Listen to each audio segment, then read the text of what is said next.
আমি যদি ভগবানের অমর কথা শ্রবণ করে অমর হয়েছি, কিন্তু আমি যদি আবার যাই এই মায়ার সংসারে, তাহলে সেখানে তো আমার ভয়, আমাকে যদি মায়া।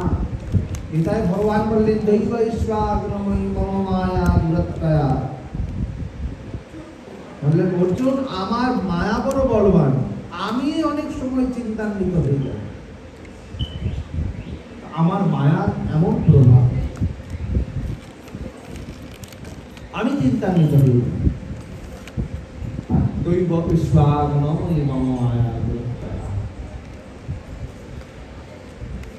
এখন চিন্তা করতে করতে ভগবান সুখদেব গোস্বামী, সুখদেব, আমি ভূমিষ্ঠ হব না, অনেক পাঠনা আমি করে বেরোবে 16 বৎসর বয়সে মাতৃগর্ভের থেকে তিনি ভূমিষ্ঠ